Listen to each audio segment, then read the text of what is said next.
Pitkä matka ollaan kuljettu ja loppusuora häämöttää. Näillä sanoilla oikeastaan voi hyvin aloittaa tämän jutun, koska maaliskuussa alkoi dieetti ja suunnitelmat oli ja on yhä, että Lahden NFV 2015 5 viikon päästä 10-11 lokakuuta tulee olemaan tavoite, päämäärä, kehonrakennuksen SM-kisat, Nordic Fitness Expo, joka sitten finalisoi tämän koko kovan urakan. Et työtä ollaan tehty ja työtä tehdään vielä jonkin aikaa, 5 viikkoa. Väännetään niskalimassa, tuhotaan kroppa moneen otteeseen vielä ja koitetaan saada sitä rasvaa poltettua. Ja sitten mennään sinne lavalle näyttämään sitä omaa kätten työtä. Sitähän tämä kehonrakennus on. Kovaa työtä kulissien takana ja vasta se lopputulos näytetään sitten siellä yleisölle. Mutta onneksi tässä on vielä hauska välietappi tulossa, eli 3 viikon päästä Arnold Classic Europeli Ase 2015.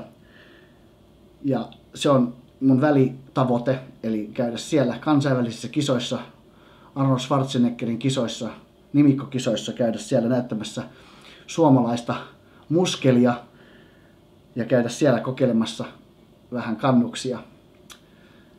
Ja siitä saakin sitten kivasti puhtia vielä sinne 2 viikon päästä siitä sitten vielä tuleviin Lahden SM-kisoihin. Että nyt on paljon jännää, kivaa tiedossa ja todellakin niin kuin maaliviiva siintää horisontissa. Sinne on katseet ja sinne on tähtäin. Tehdään tuhoa Espanjassa, Madridissa, suomalaistiimin voimin. Normi aamu yleensä alkaa sillä, että mä teen aamupalan joskus 6 jälkeen. Syön vähän 2-3 kananmunaa ja maitorahkan ananaspaloilla ja siitä mä singahdaankin sitten jo 8 aamun ensimmäisiin jumppiin. Ja tänään vuorossa oli selkä ja selälle tehtiin muutama kova pääliike. Käytettiin isompia painoja ylätaljassa ja siinä mä tein pyramidisettinä. Nousin 60 kilosta 120 kiloon ja siellä 5 kertaa 15 toistoa 120 ja tulin muutamalla pudotuksella alaspäin, eli siitä saatiin pyramidi aikaiseksi. Noin 200 toistoa taisi tulla yhteensä selällä, eli paljon toistoja, paljon sarjoja.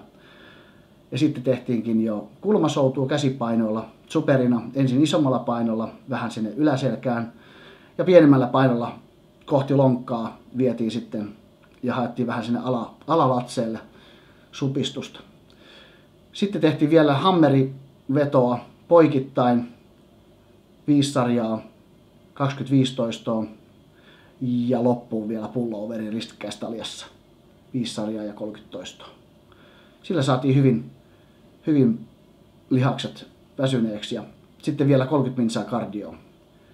Tänään mentiin matolla reipasta tahtia. Ja iltapäivällä tänään joskus 5 aikaan sitten samat uusiksi, mutta toisella lihasryhmällä. Ja nyt olisi sitten aika pistää vähän ruokaa valmistaan ja täytettä kuvun alle. Pääsette katsomaan, minkälaista sapuskaa meikäläinen tässä kokkailee.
Nyt on ruuat laitettu.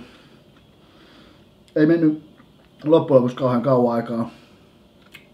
Semmoinen 15-25 minsaa kokonaisuudessaan pilkkomisineen ja riisin keittämiseen. Riisin mä keitin siis 300 grammaa ja kanaa paistoin 250 grammaa. Ja yksi annos tuli tän näköiseksi. Ja näitä mä syön sen 4 kappaletta. Tulee suurin piirtein 4 päivässä näillä annoksilla. Ja näillä mennään päivä ja taistellaan päivä kerrallaan eteenpäin kohti Lahden kisoja ja Arnoldia. No niin. Se oikeastaan tuli mieleen tässä, että kun mistä ollaan lähdetty, niin voidaan palata oikeastaan sinne vuoteen 2012 SM-kisoihin. Kun sen kisan jälkeen oikeastaan lähdettiin jo suunnittelemaan tulevaa kilpailukautta, niin tiedettiin se, että tullaan muutama vuosi olemaan offilla ja tekemään töitä lihasmassan ja tulevan kisakunnon eteen. Haetaan lisää lihaksia jalkoihin ja yläkroppaan ja haetaan sitä balanssia koko pakettiin. Ja oikeastaan sieltä lähtien on ollut tämä 2015 tähtäimessä.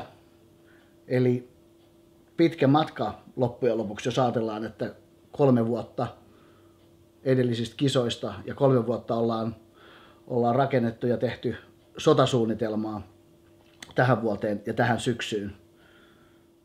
Pitkä matka loppujen lopuksi, joka on pitänyt kulkea. Ja se tietysti tämä dieetti itsessään niin on ollut se rankin osuus.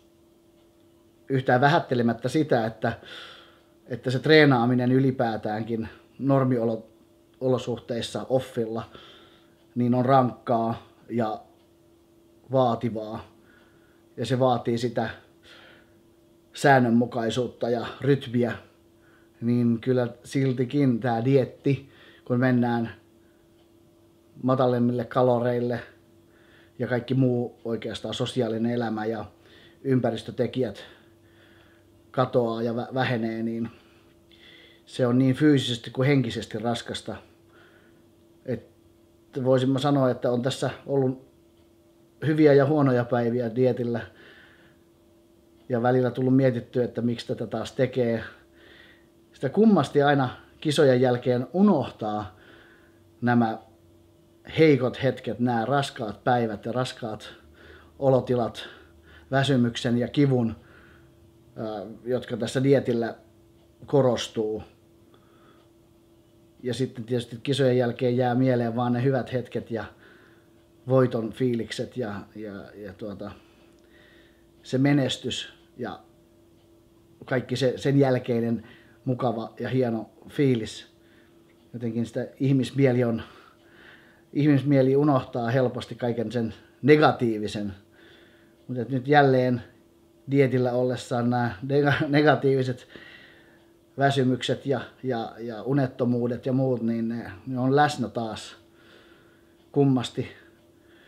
Ja joutuu pelaamaan tämän kropan kanssa, joka välillä kiukuttelee ja välillä on yhteistyössä ja välillä se sitten kerää nestettä ja aiheuttaa päänvaivaa ja stressiä. Ollaan itketty ja naurettu. Täytyy ihan rehellisesti sanoa, että helppoa tämä ei ole, jälleen kerran ei ole ollut. Koskaan tämä ei ole helppoa, mutta nyt tämä tuntuu, että tämä on ollut ekstra hankalaa. Mutta toivotaan ja pidetään peukkuja ja katsotaan sitten tuolla lavalla, että tämä kaikki kärsimys ja piina ja karu Via Dolorosa tie, joka ollaan kuljettu, niin se maksaisikin sitten jollain tavalla itsensä takaisin. Ja näytettäisiin se uusi ja kehittyneempi paketti ja tiukka esitys ja lavakarisma taas sitten siellä itse kisoissa tuodaan se ja näytetään sillä, että ollaan saatu jotain aikaiseksi. tavoitteena tietysti Arnoldissa on ei sen enempää eikä vähempää kuin oman sarjan voitto. Siihen mä pyrin ja siihen mä tähtään. Ja tavoitteet on oltava korkealla. Et missään nimessä sinne ei lähdetä vaan sijoittumaan ja asennoitumaan silleen, että kunhan sinne nyt päästään ja tehdään jotain ja tehdään oma parhaan. Ja aina tehdään oma paras, mutta että se asenne ratkaisee ja se asenne sinne, että susta on voittajaksi, niin silloin sä voit jopa suggestoida itseäsi siinä esiintymisessä ja lava-showssa sen, että sä saat itsesi voittajan näköiseksi. Ja sama juttu tietysti Lahdessa 10. päivä SM-kisat ja 11. lokakuuta PM-kisat. Siellä on kovia vastustajia, siellä on kova kisa. Voittoa lähdetään hakemaan omasta sarjasta niin SM-kisoista kuin Pohjoismaiden mestaruuskisoista.